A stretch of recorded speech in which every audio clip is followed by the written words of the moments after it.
And I think that's a pivotal moment where I said, I want to do that again. I wanted to do it now. I wanted to repeat the experience, and it kind of set me up for wanting to speak at more and more events. Hello and welcome to the show. And in this episode of the Virtually Anything Goes podcast, I am joined by a wonderful speaker. We are going to be talking about how to become a globally recognized speaker. And Damien Davis is joining me for this, and I'll do a bit of an intro in a moment. It's great to have him with us. Hi, Damien. How are you doing? Hi, Lev. I'm good. How are you? Good. No, great to have you with us. And I'll say a few words about you in a moment, then we'll get into it. But you and I have known each other for about 6 years. We've done countless webinars and virtual events together. And when we looked at this topic, I thought, we've got to get Damien on. So I'm delighted that you're with us. I'm really pleased to be here. Yeah, no, it's great. And I want to give a bit of an overview before we interview you a little bit on your experience. You've obviously been in IT and technology for about 20 years. It's safe to say that you're a man of longevity. You've been in 2 companies during those last 20 years. Obviously, you've been in various positions during that time. You're currently Senior Director, Product Management at ServiceNow. But it's also safe to say that there's more to you than just work, right? You're a father, a husband, and you care quite a lot about mental health awareness. In fact, last year, a year ago, almost to the date, right? You did the 3 Peaks Challenge, and you raised a staggering £75,000 for Mind. Is that right? That is right. Thanks to the generous donations of people like yourself and my network who were really supportive. Fantastic. Yeah, no, it's great. I mean, I followed that and it was great to see kind of, first of all, how much money you raised, but also kind of what you achieved there. And then obviously more recently, work-wise, you had what you described as the best day in your career when you presented live on stage at Knowledge in Las Vegas for which is ServiceNow's conference as well. So and that was a great moment in your career as well, right? Yeah, it's been a pretty exciting 12 months. Brilliant. And we've been watching from the sidelines. Obviously, we work frequently together on webinars, as I say, and during that time, we have seen sort of how you've progressed as a speaker as well, and kind of the decisions you've taken to kind of up your game. And we want to kind of put a spotlight on that, really, because we've been really impressed with that. And I'm sure there's plenty of people listening to this podcast and out there that follow a similar path, that want to kind of progress as a speaker themselves as well. So we want to just, I guess, talk about you and hear your story and see how you got to where you are today. But, great speakers aren't born. So I want to go back in time a little bit and find a bit more about you and your journey. So let's start maybe with young Damien. What were you like as a kid? It's a long time ago. I know I was, I guess, a normal boy, growing up. I was into typical things that young boys are into, sports, playing football, cricket. I have a wonky nose, the courtesy of school cricket. And, I was quite musical. I played the church organ as a boy. I evolved to teach myself piano and also drums and percussion. But generally just, I guess, hanging around with my mates, getting into all sorts of scrapes and trouble as young boys do, he says. Nothing significant of note, just an average, reasonably happy childhood. Yeah. And were you, could you tell early on that you were, extrovert and happy talking to people, or were you more sort of a introverted child? And kind of, did you have any early indications about kind of where you were going towards now in terms of public speaking and so on? I don't think I was aware back then, but with hindsight and on reflection, I think it was probably quite obvious that I was a bit of an extrovert, a bit outgoing in character, personality. Like I say, I don't think I had any self-awareness back then. I don't know whether we do that young, but looking back, I think it's probably fair to say that I was pretty outspoken and outgoing. Yeah. Any stage experience? Did you do any kind of theatre or anything like that?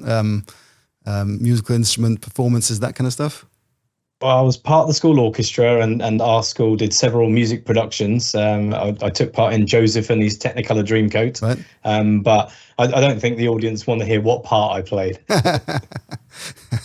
Excellent. A tree or something like that. No, but, so I'll share. I was the rear end of a camel. Brilliant. Yeah. Okay. Well, we'll leave that to people's imagination. So fast forward a few years, I guess, and at some point you'll have had your first job. What was that? Was that your very first job? Paper round or anything like that? Very first job was actually collecting trolleys from the car park at my local Sainsbury's. Right. No significant, expectations of a career there, but that was my first paid employment. Brilliant. And then from there, what was the next one after that? Did you progress into other sort of teenager jobs, or was it straight into proper work after that? Yeah, well, I'm going to be honest. In my early career years, I didn't really have any idea what I wanted to do, and I bounced around between a number of jobs. I did some bar work in pubs and bars. I had a stint at Haven Holiday Park. I worked in McDonald's for several years, literally, on the tills and in the kitchens, flipping burgers. And then I ended up working for Avis Car Rental, delivering and collecting rental cars from, homes and offices, as well as cleaning the cars. A variety of skills and perhaps an interesting and a varied background before I made my way into technology. But it all sounds like you were actively seeking out work. You didn't just sort of kick back and were not sort of tied to the bank of mum and dad, that kind of thing. You were actively working early on, right? I mean, you had that sort of mindset. Yeah, most definitely working from an early age. But it took quite a while for me to find my way into what I now call my main career. Yeah. What was the first job that you had that kind of took you closer towards what you're doing today? So back in September 2002, so that's 21 years ago, I had my first IT job on the technology helpline at Nationwide. And it was literally, call center style work, fixing software issues, application issues, password resets, printer issues. Many of the calls that came in, I didn't even fix myself. I'd be logging a ticket and sending it to someone more experienced. But that was my first exposure into the world of IT. Right. And then where did that progress to after that?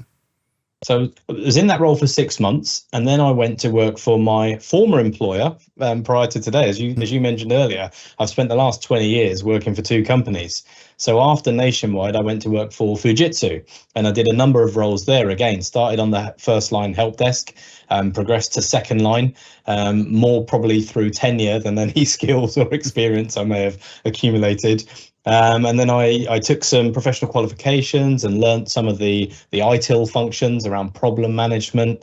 And it was, I was there for just over 8.5 years before I landed up where I am today at ServiceNow. And that must have been, I guess, my 8.5 years is a long tenure, right? And you would have learned a lot during that time. And, I guess you didn't really, I mean, you started in a technical job, I guess, early on, but what brought you in that sort of into that technology space? Were you, did you just feel technically minded, or kind of what brought you into that?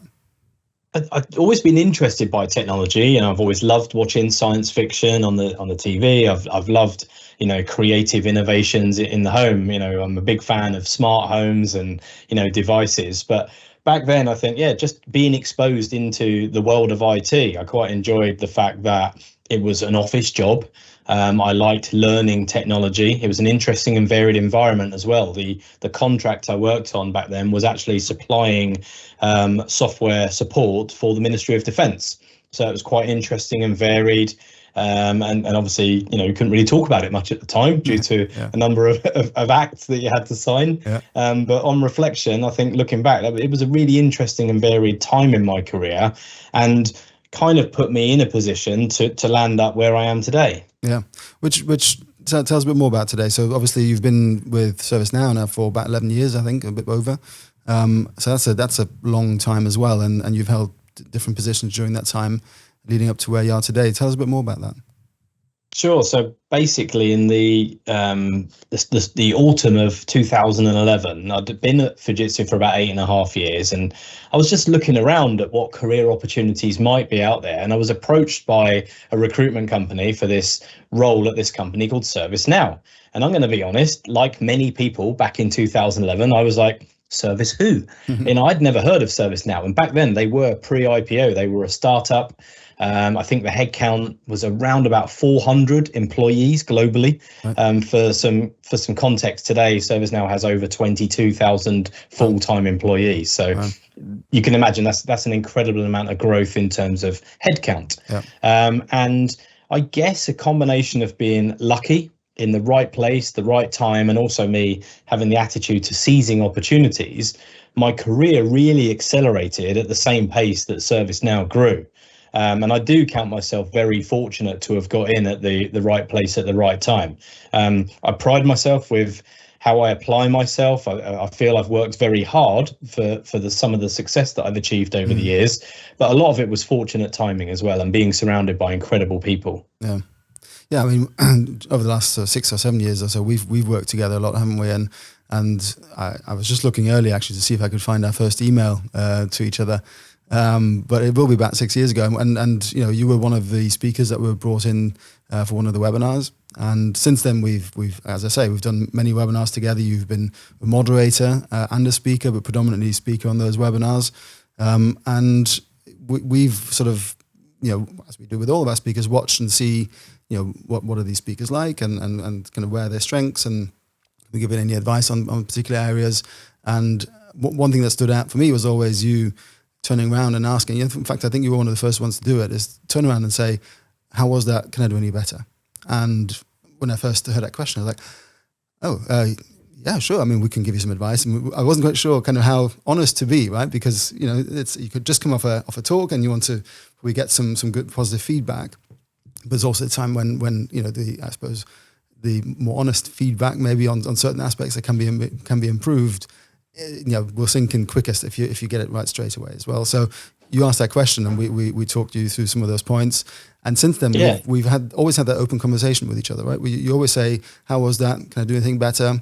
Anything I should do next time?" 100%. So I'll put you on the spot, Lev. Remind me what that critique was from my first. The very first one. Let me have a think. Gosh, that's a good question. 6 years. I'm not at an age where that comes easy. That memory. I don't know. I'll have to ask Andy, our producer. He might remember. He's got a memory like an elephant. I've got a good memory, and I can tell you, I remember that feedback because it actually led me to want to be a better speaker. And it was kind of a pivotal moment in my career where I realized that it was something I got a lot of job satisfaction out of. And if I wanted to do more of it, I would need to apply myself better. And some of the things you told me that I'm still working on 6 years later is slow down, you know, breathe, think about your content, and yeah, to be a little less hurried. Right. There you go. So that clearly struck a chord and stayed in your memory. I hope it hasn't given you a complex, but no, the opposite. Yeah, good. No, it's great. That's great to see. And you know, we obviously do that with the intention of allowing speakers to kind of improve and evolve. And we've been watching you ever since. And across, obviously, the way you speak and present, that's evolved a lot. But then also how you interact with us. But before we get there, I do want to ask you about something in terms of where what was that moment when we gave you feedback? Was that the first time where you thought that you wanted to do something to hone your skills further, or was there a situation before that where you thought, actually, I've presented several times, I want to kind of improve? Was there a sort of pivotal moment for that, or was it a bit of feedback that moment? Yeah, a couple of those in that, like, working with you guys on the webinars, and in parallel, I was just starting to do more speaker engagements. Not so much on the big stage, that came a little later, but in terms of doing webinars and doing round table briefings, I was doing quite a lot then, and I was realizing that I really enjoyed it. I liked being conversational. And our EBC team at ServiceNow, so that's our Executive Briefing Center team, they actually sponsored me to go through some professional speaker training with a third-party company called Mandel Communications. And it was a 2-day training course. And it was, again, reminded me of your feedback about slowing down, about eye contact, about pausing and where to breathe, particularly if you're using animations and presentations, how to be silent while the animation plays so the audience can digest the content. And, you know, there were a number of key takeaways from that training that made me realize that this is definitely something I want to do more of. And then fast forwarding a little bit without getting too far into the future, it was around about a year after you and I first worked together. It's probably around the 2017, 2018 timeframe where I was invited to deliver a keynote on the big stage at a ServiceNow event in Amsterdam. And I remember getting butterflies. It's my first time on stage in front of an audience of around about 1,000 people. So it's a fairly big size crowd, certainly for my first stage gig. And but I remember walking off stage, and the then EMEA president high-fived me off the stage and said, "Yeah, you absolutely nailed it." And I walked off buzzing. And I think that's a pivotal moment where I said, I want to do that again. I wanted to do it now. I wanted to repeat the experience. And it kind of set me up for wanting to speak at more and more events. Oh, brilliant. I mean, it's great. I'm presumably you still get butterflies today, but you know how to deal with them and kind of you know what to expect, right? I know what to expect. I'm still figuring out how to deal with them. I mean, those butterflies, they do get hold of you. Yeah, no, I don't think that ever changes, right? But no, I mean, that's a great story to hear. And I guess maybe digging into that a bit more, now fast forward to today, how do you prepare for whether it's a webinar, whether it's a virtual event, whether it's an on-stage presentation? What do you do? What do you go through? And for anybody who might be listening who thinks, actually, I've got my routine and I know this works for me, but I don't know if I should be doing anything else, anything different. What do you go through? I think it does vary if it's a webinar or a podcast versus doing an in-person event. And again, I think certainly for in-person, is it a roundtable discussion? Do you want it to be interactive, or are you effectively on stage, blasting out, a pitch at a large audience? Because that can really vary how the preparation goes. But I guess knowing your talk track, learning the flow, rehearsing where possible, where we have the luxury of time. And then for the virtual webinars, again, it's like partnering with people like yourselves at Webinar Experts, getting to know the producers, getting to know the production team. I've prided myself in always making friends with people that I'm working with, whether that's, the sound engineer at a conference who's miking me up, treat them nicely, they'll treat you nicely. And that everything's going to be taken care of. And that way, the only thing you have to do is nail your talk. Yeah, absolutely. And I think it's a great point because, well, first of all, I alluded to it earlier, in working with you over this period of time, one thing that we've noticed that you do is engage with us as a producer in exactly that way, right? And for us, that's incredibly important. And we see that, speakers who sort of work with us, who are available to us beforehand, we can coordinate with them much better. Because we have some time to kind of go over the logistics, to kind of talk about the format, answer any questions, and just basically make sure that everybody's on the same hymn sheet. And that's something that you've always done, which is always great. And in fact, we recently wrote a blog post about the 9 habits that we've observed of successful speakers that they all have in common. And the way you conduct yourself features heavily in that. Probably anonymized, not by name, but there's a lot of aspects in there that you do, like, for example, that preparation, like that alignment with the producers and being aware and available for that as well. So yeah, I mean that article is available on the website, but it's quite interesting to see kind of how you prepare and how that corresponds with what we've written there. So that's really cool to see. And anything else that you sort of kind of little tips and tricks, little things that you do ahead of a presentation?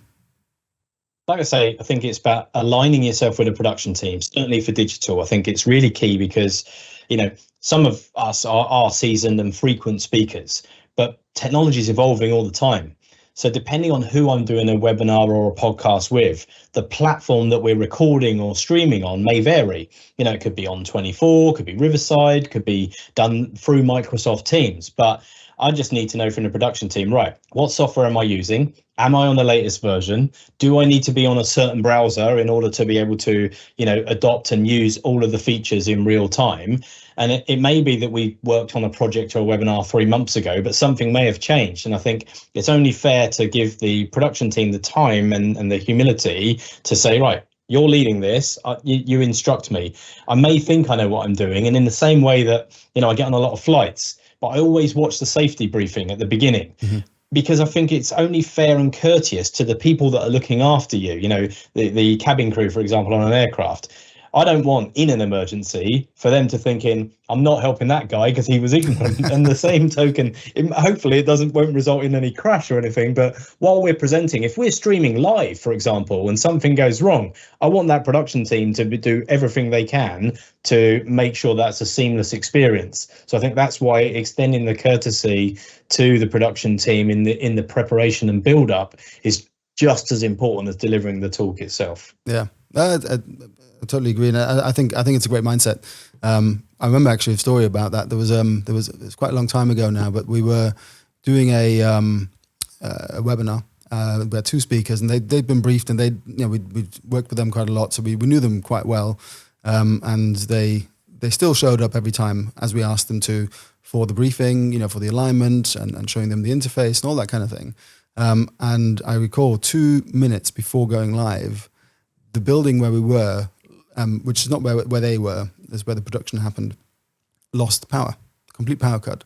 And there was nothing we could do. There's literally, we couldn't start the webinar. We couldn't, we had battery power on the laptops, but that was about it. So I ran outside, phoned them up and said, the power's gone down here. There's no internet connection. I can just about call you on my phone. You're going to have to log in as the producer and start the webinar yourself. And because they've been on time and time again, done loads of webinars with us, they knew exactly what to do. And they started it on time. And I listened back afterwards to the recording, and it was smooth as butter. They knew exactly what was going on. Normally I would have done an introduction. They did the introduction because they'd heard me say it, and do it so many times before. And I think if you'd done that with the speaker who maybe had been the first time or hadn't been there for briefings, things like that, I think that would have panned out quite differently. So it's good to hear that from you as well. It's a positive point. Yeah. I'm glad that it resonates. Yeah, absolutely. So obviously, you just mentioned actually that you travel a fair bit. I know that you I see it on your LinkedIn post. You're often in Amsterdam and London and elsewhere, and traveling around the world and doing presentations there. But clearly, what we can see on the screen now here, if you're watching the kind of video version of this podcast, is your home setup, which I absolutely love.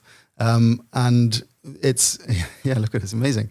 But it's crisp, it's clear. Your audio is brilliant, and clearly you've put some time into that. Thought about what that should look like, what it should sound like. To talk us through your setup that you've got there, if you can. Sure. Well, during the second lockdown, during the pandemic, I think we went through 3 or 4. I invested in a purpose-built office here in my garden. I had it fully wired, electrics, network. I have a 1 gigabyte Ethernet connection directly to the house, and I have ultra high speed, fiber broadband. So I've got a comfortable environment that I can spend the bulk of my time in when working. I'm stood up at my adjustable sit-stand desk. I wanted something that was comfortable where I could spend time sat down, stood up. I've got multiple screens. I'm looking into the webcam positioned on my 28-inch monitor. So I have a big screen that serves as like my primary monitor. To the side is my laptop that's on a riser, so it kind of at the same height but acts as a second screen. And you can see the big Ted Lasso poster behind me. That's actually on my main telly. It's a TV that doubles up as Sky Sports when they want to watch the Ashes, or I can extend it as a third screen from my desktop, and I can actually use it as an interactive whiteboard. So it's a comfortable working environment. I've got bifold doors out into the garden, and it's somewhere where I can enjoy working during a remote or a hybrid working environment. And then in terms of broadcast technology, I invested in a high quality webcam. I have the Interlink 360. It's got AI technology that will track me around the room. I've actually got the tracking set to disabled, so it's not, doesn't interrupt this broadcast, but I can get it to follow me around the room. And it has some interesting AI gestures that will allow it to turn that on and off. But more importantly, it's the resolution. I like to think that, if you're going to be on screen, be in high quality, right? You may not be Brad Pitt or the best looking, presenter in the world, but at least be seen. So I've got some box lights to make sure that I'm well lit. I remember in the early days of those Zoom meetings back in 2020 and being on screen, looking at the monitor, because people were just in the dark. They look like they're in a broom cupboard. So I wanted to be well lit, good audio. So I've got a Rode NT mic, the webcam and the lighting. So all in all, I've invested in what I call a fairly decent home office setup for doing digital meetings. And often I'm asked the question, what happens when you travel? Surely you don't take all that with you? And I went, no, When I travel, I'm having an in-person connection or meeting. I'm not doing a digital or a virtual meeting while I travel. So I have all the technology here for a good virtual meeting, webinar, podcast. But if I'm traveling, I'm doing face-to-face meetings and in-person connections. Yeah. Oh, cool. And I mean, obviously not everybody might have the space or the funds to kind of create something as custom as you have there, but in terms of how you see other people present, but also kind of what you think, what you see of yourself on what you have, what would you say is the most important thing for that you would say to other people? Like if you're presenting more frequently online, at least have this, that, or the other from your experience. I think the three things, you don't need, okay, I've gone for fairly high-end tech, but if you've got a hardwired mic, you can get a USB mic on Amazon for £15. It will do the job better than the inbuilt mics on your laptop. And again, a semi-decent webcam, that you can buy entry-level webcams. It will still be better than the one that is built into your laptop. And again, although I've gone for these Elgato box lights that are, fairly top end, just make sure you're well lit, either in front of a window where you have natural light. So natural light positioning. Now, you can Google all sorts of resources on virtual meetings, but I think, good sound, good video and good lighting doesn't have to be expensive. So just maybe thinking a little bit outside the box on how you go about setting those up. Yeah, brilliant. And so obviously I'm sure you don't just spend your time talking and giving talks. I'm sure you watch other people talk in their presentations as well. I'm just keen to kind of, I guess, dig into what you like seeing in other presenters, where you think, oh, that's memorable, or I enjoy watching them because X, Y, Z. What do other people do that you kind of really enjoy, that resonates with you? But I like seeing energy in a talk. I like seeing passion, enthusiasm, something that captivates me as an audience. There's a lot of talk about body language, tone of voice, eye contact. But if I'm listening to someone, particularly on an audio podcast, I want to hear that energy in their voice. I want to be inspired, be motivated. I think that's really important, hearing that energy, that passion and enthusiasm in whatever content I'm listening to. Yeah. Do you have any favorite people that you listen to, any podcasts, any kind of people, whether it's work or personal, or kind of anybody that stands out for you? Yeah, I mean, look, I love hearing Tony Robbins, Simon Sinek. They're good for thought leadership. I like reading leadership books. I like hearing some of those talks. And in the world of ServiceNow, you can't really look beyond Dave Wright and Brian Solis in our innovation team. They're just, Brian Solis is particularly amazing. His talks are, he kind of leaves you educated. You literally learn something from his talks. You feel inspired and motivated. And I feel like his talks are quite communal, bringing the audience together as well. So he's got if anything, I would say he is who I would aspire to. And when this goes out, I'm probably going to get very embarrassed name checking him, right? But if I was to set the bar, that's where I would aspire to be in 1 year, 2 years, 5 years, however long that takes. Yeah. Well, I mean, you're on the journey already, and obviously you've done that kind of speaker training, the presentation training. But there are obviously other resources out there as well. I mean, there's plenty on Udemy and things that perhaps,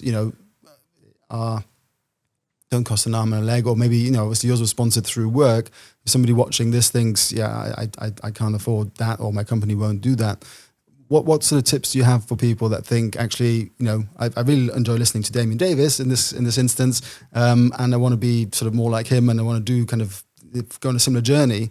What can they do to kind of, what tips would you have for them to kind of start with in terms of, improving how they speak and how they deliver? It might sound silly, but actually YouTube, right? There is so much content on YouTube, but with a refined search, you can normally find something educational. I find it incredibly useful for things that are completely non-work related. Like I've recently got into barbecuing, and I'm learning and following many barbecue YouTubers, some of which I'm sure make it their full-time job now, but investing in various barbecue equipment and then watching a YouTube tutorial on how to get the best results. And the same applies for public speaking. I haven't really used it as a deep resource because I've had the access to the professional training, but I've got no doubt that with a quick search, you could find yourself with a whole wealth of YouTube videos that will teach you how to be a better speaker, things to invest in, things to be mindful of. Yeah. Cool. Yeah, I think, I mean, we point a lot to YouTube, whether it's our own channel or elsewhere for that matter, but I agree, there's so much there. Sometimes it can be hard to decide which one, to follow and which one to kind of believe that's the best way to do it versus another. But I guess when we look at your journey, and there's no doubt that's been hugely successful and continues to be, how would you distill down, I suppose, the kind of 1, 2, 3 points where you think, look, do this. If you're just starting out, pay attention to this. If you're sort of halfway there and you feel actually you can still do more, what are the things to look out for there? Can you share some sort of nuggets of knowledge of things that you've learned over the time? So for an in-person meeting, to engage in the audience, eye contact's really important. And one of the tips I remember learning was almost count to 10 in your head. And when you're talking, find 3 people in the room that you want to make connect with, because you're never going to connect with everyone, certainly if it's a large audience, right? But pick 3 people, count to 3 and talk through your talk. Then count from 4 to 6, looking at someone else, and then from 7 to 10, looking at someone else. By looking at different people, you've looked in the room at different spaces and you've drawn your audience in. Similarly, on a virtual podcast or on a webinar, you can look at the camera, but moving your body around a bit, just making it interesting. But the more direct eye contact, I mean, I can look at my speaker notes, I can look at the other participants if there are other people on the call, but looking directly into the camera, if you're saying a direct message, that brings in that eye contact, and that can make it much more personal and hopefully much more engaging. Yeah. Well, we were talking the other week, aren't we, when we were preparing for this podcast, and you were saying, well, I might stand up for this because I feel I'm more sort of dynamic like that, and I feel it's more engaging for the audience, and I totally agree. And those are the kind of considerations, aren't they? I mean, not everybody has a stand-up desk, but you can certainly adjust where your webcam is, and you can stand up and present that like that, regardless of where you are. So it's interesting that you look at it from a different perspective in terms of in-person versus digital. We always say you can't transfer a presentation that you've done in person one-to-one into the digital space, but we typically talk more around the content for that. You can't crack a joke and expect an audience reaction if you're presenting to a webcam, but you're looking at it from a sort of delivery mechanism, aren't you, in terms of how you present yourself as a speaker. Isn't that where canned laughter came from? Yeah, probably, yeah. There you go, it worked. There you go. Not canned. Look, let's play it in. We'll do that in the post edit. We'll do some canned laughter. Brilliant. But no, that's brilliant. And I guess where I would love to get your thoughts is looking back, because you've been on this journey now for a while.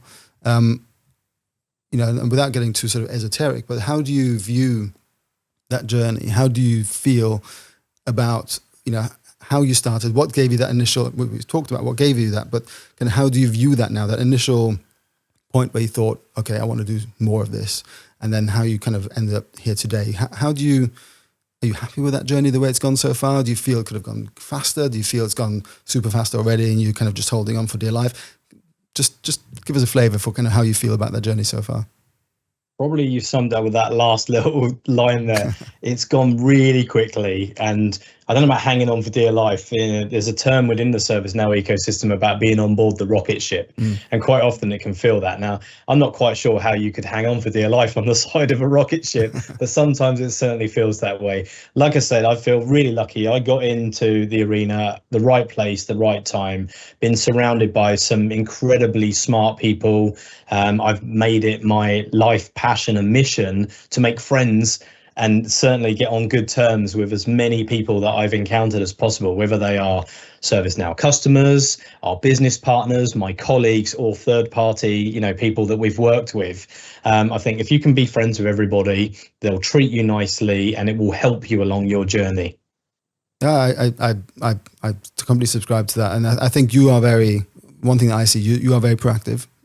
You do things about what you want to happen. The things that you want to happen, you make it happen. You do something, you don't expect it to just work for you. You engage, you start working on that, you start working towards something, and that's visible. And I was talking to somebody the other day, that common friend of ours. I said, you remember, I'm just talking to Damien. You remember him? Yeah, of course. You couldn't miss him on LinkedIn if you tried, because you proactively talk about what you do and share that insight and share advice and share achievements and things like that. And you always make those people around you part of that, which is brilliant to see. And I think ultimately that's why we asked you to come on as well, because we've always been in touch. You know, we work together. You know, probably less so in the last maybe 6 months or so than perhaps in previous years, in the early days when you were doing a lot more on the webinar side, and you're a much busier man now. You present much more in person and travel around a lot more.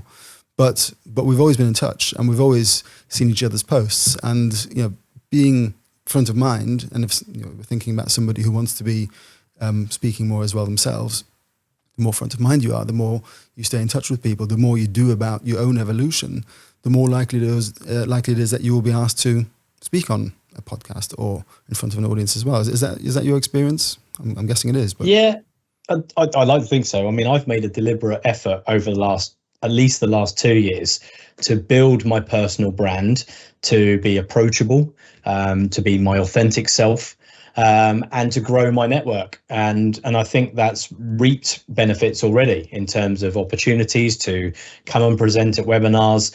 I've been asked to be a speaker or a moderator or a host at a number of other events. And I'd like to think that's come as a direct result of my deliberate efforts to increase my personal branding and my network and reach. Yeah, and it's worked. It's working. Look, I've asked you a lot of questions, and I want to start something, and you're sort of the guinea pig for this, so forgive me, but I want to start something new on this podcast, because the last couple of episodes I did with Andy, who's here on the team, who has some great stories to tell. If you haven't listened to those earlier podcasts, please go back and listen to those again as well. But I've asked you lots of questions. I'm going to give you the opportunity to ask me a question. Anything, and the podcast is called Virtually Anything Goes, right? So we haven't rehearsed this. I don't know what the question is going to be, but I did ask you to prepare one that you can ask me, and anything goes virtually. But the only caveat is you're going to have to answer that question as well. So I'm going to strap myself in, wait for the question, and hit me with it. Let me know what would you like to know? What question do you have for me? Well, as you say, Lev, I had to think of a question that I'd be prepared to answer myself. So I was able to rule out a number of questions to start with.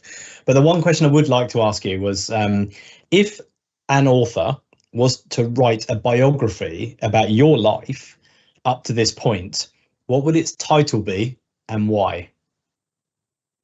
Okay. If an author was going to write a book about my life so far, what would the title be? And what was the second part? And why? And Tell us a little bit about the book.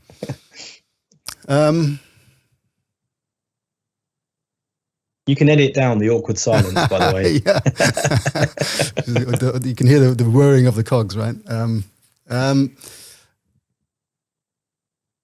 Okay, I think the title would be, and there's a loaded element behind this. The title would be, is Lev short for something? Because whenever I introduce myself to anybody new, hi, what's your name? My name's Lev. Oh, sometimes it's what, Ken, Kev, Len. No. It's Lev. But the next question always is, oh, is that short for something? And no, it's not. And I have, and I was talking to somebody today about this. I have well, it's not rehearsed now because it comes naturally, but there is a sort of 4 sentences that follow that. Which is typically, no, it's not short for something. It's actually, it's a Russian name, but there's no Russian ancestry. Parents just like the name, but it could also be Hebrew. So in Russian, it's lion, and in Hebrew, it's the heart. So, it's lion, heart, you pick.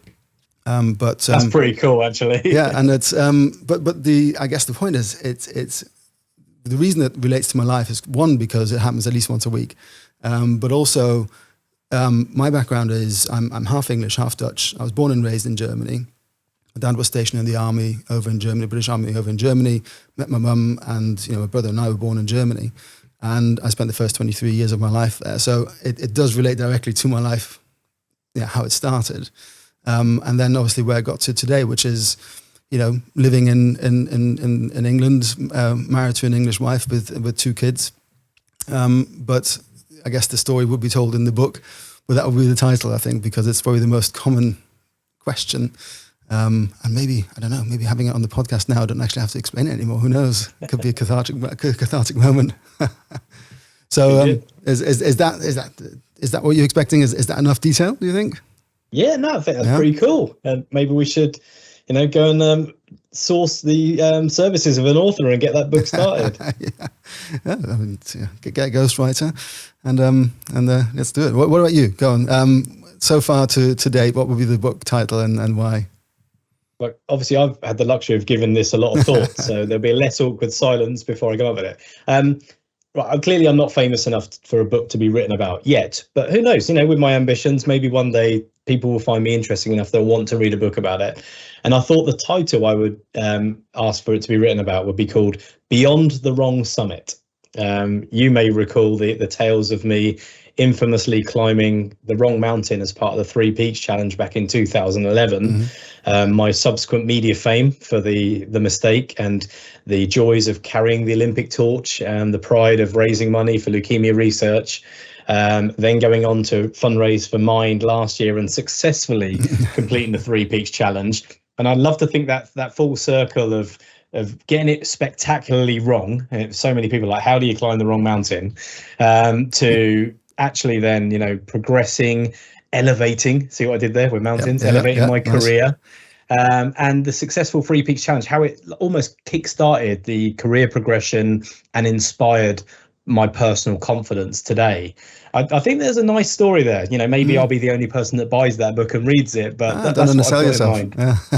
That's a nice story. That's great idea. And we can always sketch it out, and we'll write each other's books, and we'll interview each other more and write it out. If nobody else wants to write about us, and we'll make a deal. When we hit 60 and nobody's written about us, we'll do it for each other. Brilliant.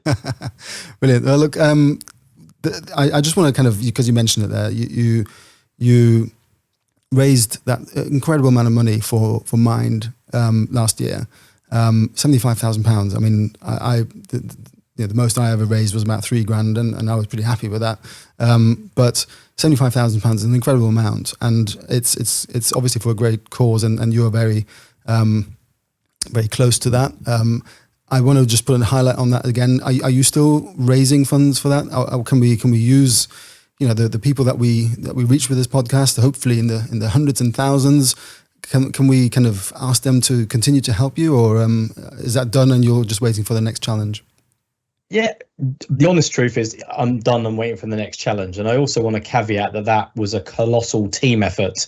Again, personal branding, network reach made my personal story about losing my brother to suicide effectively tugged on the heartstrings of all of my network, who were incredibly supportive, motivational, the generous donations that came in. And I also took the challenge on last September with a number of other fundraisers and climbers, all fundraising for Mind with their own stories, some linked to suicide, some linked to depression and anxiety. And in the minibus traveling up towards Ben Nevis, we actually shared stories of why we'd each chosen to support Mind. And that was really inspiring and certainly encouraged me to successfully complete the challenge. But for now, I'm done.